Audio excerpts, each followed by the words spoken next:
on, everybody? Daniel here with another episode of TPS-TV, and as you can see, it's Halloween season, so the tree is lit. We are that rare household that, like, the Halloween decorations are kind of up year-round anyways. So yeah, the tree's always here. Like, the tree hasn't left for the past couple of years, but the lights are on during Halloween season, so there you go. So anyways, I'm here for another week, and I'm sorry, I am fighting some sort of whatever it is, so bear with me. But yes, this week we're going to be talking about In the Tall Grass. That's right, horror film that dropped last week on Netflix. And let's just get into this briefly. Let me go ahead and take a quick little swig before we get going. Hashtag not sponsored, but my God, Big Red did. That'd be incredible. Oh, I love it. All right. Into the Tall Grass. Initially starts off, we get a brother and sister, and they're heading up to California, and they're cross country type thing, and of course they come to this little area like Kansas or Nebraska. I don't remember. It's fucking Children of the Corn area. But when they get there, they see this church kind of just out in the middle of nowhere, and when they kind of stop there, they hear this child yelling out in this, and of course they're surrounded by this tall grass. Like, it's insanely tall grass. I'm not saying like this does not exist in America, but I've yet to, like, in our area, we don't get grass like this ridiculously tall. Like, this is insane. It's like predator type jungle in little small town America here.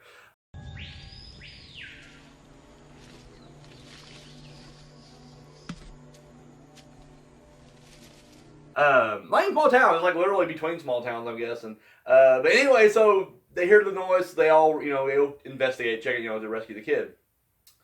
And then, in doing so, you kind of find out that she's pregnant, and I guess she was going to get the abortion, and her boyfriend, or I guess ex-boyfriend, is the father of the baby, is kind of chasing him out there. Like, not chasing, but he's following along.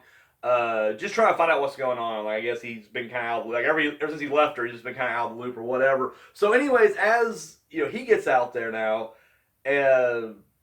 he ends up also getting himself, he sees their car in the lot, and then he goes and checks it out.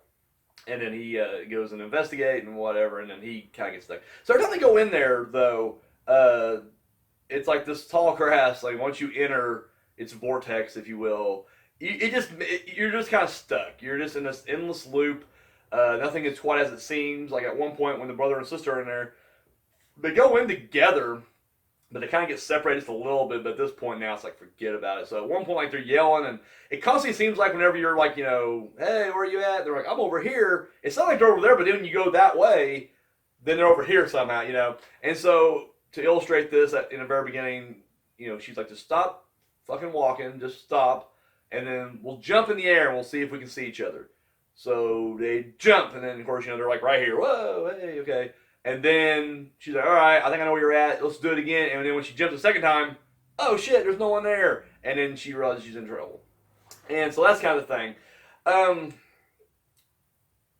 You find out that there's another family in there as well. This is where it gets a little, it's a bit of a paradox, a bit of a whatever, but so I told you, the brother and sister got there first, the boyfriend follows. The brother and sister was listening to this kid's voice. Well, then we get to see the kid and his family show up. Father played by Patrick Wilson, which is always, any horror fan just loves to see this guy no matter what, so this is no exception. But then they go out there, and it's kind of the same thing where when they're out there now, the kid hears the guy, the boyfriend, and then he runs out there, and then the parents chase him in there, and now they're all trapped.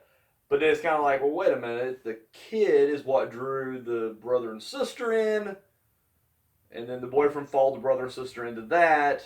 But then the kid hears the boy. It's a weird, like I said, paradox type thing that, you're kind of willing to overlook it just because you're like, all right, fuck it. It's a Twilight Zone, let's go with it, Twilight Zone don't have to make sense. It's the Twilight Zone. That's why it's the Twilight Zone. You just roll with it. Forget it, Jake. It's Chinatown.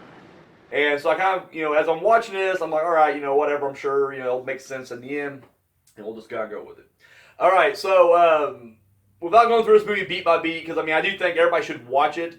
We'll get to my review as far as, what I thought of it. I'm going to kind of give you the brief whatever, and then there is going to be some spoilers, so I'll tell you before I spoil it. When we enter that, spoiler territory, I'll tell you, hey, cut it off now. Here's my final review, and then we'll go into spoilers. Because there's really no way to even explain anything without kind of giving something away. So first, my spoiler-free talk. The concept's awesome. Like, I do love this kind of, vibe. I love, it almost, for a second, it's not a time loop movie, but I've been watching so many fucking time loop movies lately that it kind of feels like a time loop movie, if it makes sense. So I like the idea of, like, this kind of weird, dimensional kind of, like, it's a vortex, essentially, where, like, time and space just kind of stops, and just nothing quite makes sense. And I'm good at that. There's something kind of dark emanating from the grass. And like I said, it's very claustrophobic, even though it's just open fields of grass. It's nothing but, like, it's a jungle. It's a very thick, dense jungle. So it's like literally you're constantly, and the fact that, you can't break from your group, because as soon as you do, you get lost completely. The acting, is not bad. Once again, I'm just a fan. I thought Patrick Wilson did the best of all, the entire group there. I guess where it falls apart for me, it has to be the end. I'll just tell you right now, as far as non-spoilers go, really good movie, and it did keep my attention the entire time. Like, I was into it. I was, like, hey, this is, cool. And then just the ending was just kind of like, really? And it's not that I didn't understand it. It was just more like, I don't know, when I start picking holes in it, it's just like, it doesn't quite make sense. Like, it doesn't quite hold up. Not that it doesn't make sense, it just doesn't hold up. And it's just kind of like, I guess. And so, I don't know, the ending was kind of what soured it for me. And not just that, but now, I've heard a couple more people say this too. Like, my TV is set normal. I've watched movies on it for years, watched all kinds of movies. It's perfect.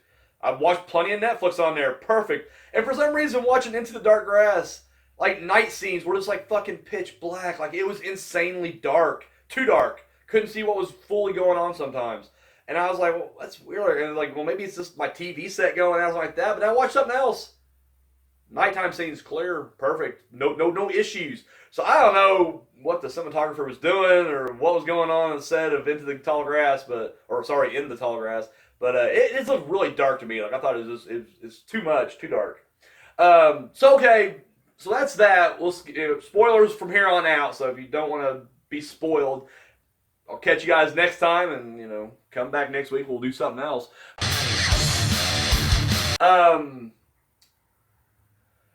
In the end, what happens is there's a rock. This rock has been there for God knows how long. Before time. It predates time, possibly. It's been there forever. But somehow the tall grass has kept it hidden.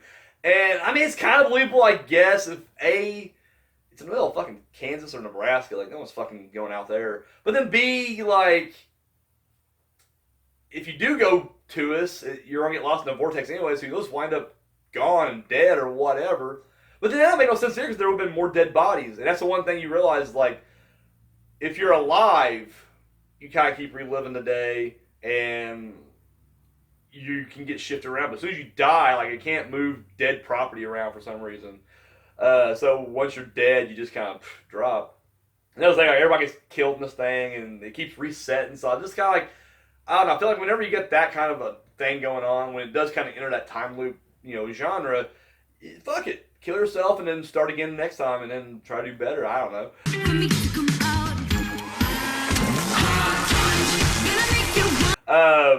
But anyways, so Patrick Wilson touches the rock, and of course it just kind of drives you insane. I don't know if it drives you insane or if it just possesses you. I don't know. It just, you become more like in tune with the rock, but you don't want anybody to leave. Like, I guess it's possession. We'll call it possession.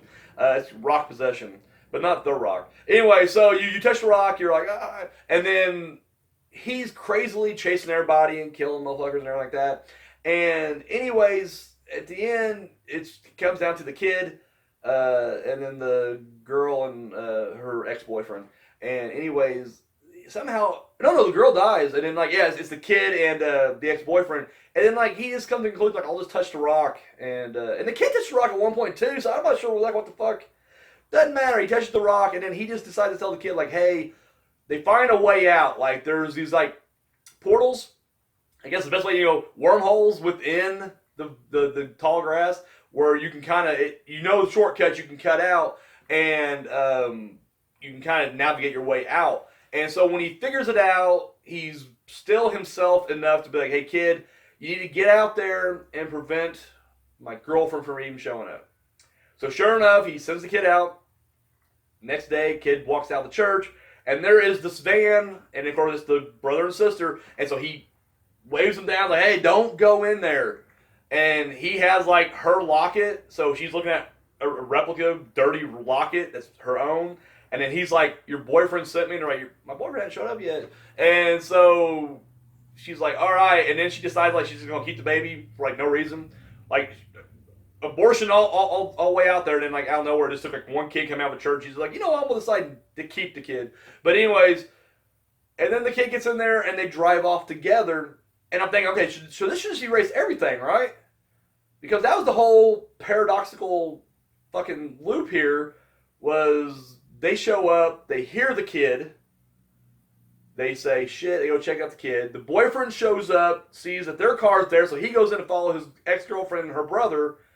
And then when he's in there, kid and the family shows up, they hear the guy, the kid runs in there. So if you took the brother and sister out of the equation, then technically isn't the boyfriend still behind them? Like, isn't he still in the previous town looking for them? Because at this point, it's not like he just vanished from that spot and is just here. So I kind of feel like, I don't know, but they don't imply that at all. It's almost like they're just like, nope, this is it. They got out of the loop, but they're the only three that makes it out. And I'm like, well, then wait a minute. Because if the boyfriend is still there, when he drives through, he's going to see like there's no car there, so he'll keep driving. Which if he doesn't go in, then he doesn't draw the kid in. So it just seems weird, like, then, is this kid going to exist in two places in our timeline? And I know you're thinking, like, Daniel, what the fuck are you talking about? You're over my head, and I'm sorry. It's a weird fucking movie, and I don't know, I just feel like, at that point, as soon as, like, he prevents them from going in, like, they should just reset it. Like, it should just, like, disintegrate it away, or at least him, and then the brother and sister are just driving, like, whoa, where the fuck did that kid go? And then the boyfriend, or her ex-boyfriend shows up behind him, then the other kid. Like, it just seems like it should have just reset it all. But here it's almost just like, no, these different timelines are still kind of knotted here. Oh no, I've gone cross-eyed. I don't know. And the fact that made me think this much, I was just like, you know what, fuck this movie. So yeah, like I said, overall I'm kind of giving one of these numbers. And like I said, it's a good movie, with the exception of like, just the dark visuals. But by the time it gets to the end, the fact that I'm like, well, wait a minute, shouldn't this just kind of undo the entire thing? And they're like, no, it's not going to undo anything. He's still dead. He's still stuck in the thing. It's like, well, fuck off. That's ridiculous. So anyway, that's what I thought. I was not a huge fan of Into the Tall Grass or In the Tall Grass. Why is it called Into the Tall Grass? I keep wanting to say that. In the Tall Grass just doesn't seem right. It seems like an incomplete title. Sorry. A little bit of acid reflux there. When you chug Big Red and then try to talk a lot, it's what happens. But I'm not going to stop chugging Big Red. At all. So anyways, let me know what you guys thought of In the Tall Grass in the comment section down below. Let me know. I mean, I know it's based on a book. It's based on a book by Stephen King and Joe Hill. Joe Hill is, of course, Stephen King's son. And they've actually collaborated on quite a few things. I didn't realize they've teamed up as much as they have. So I don't know, maybe the book's more clear on, what happens. I didn't read it, so I don't know. So, anyways, let me know what you guys thought of the movie. If you guys read the book, let me know how the book is and everything. And, yeah, just kind of give me your overall thoughts down below. So, yeah, tune in next week. I don't know what we'll do. We constantly change it up here. Like I said, it's been a while since we've done a movie review. I didn't realize it's been that long, but we've been shooting shorts and everything else, so we just didn't really get a chance to watch anything new and talk to you guys about it. So that's all I got. Guys, thank you for watching. Until next time.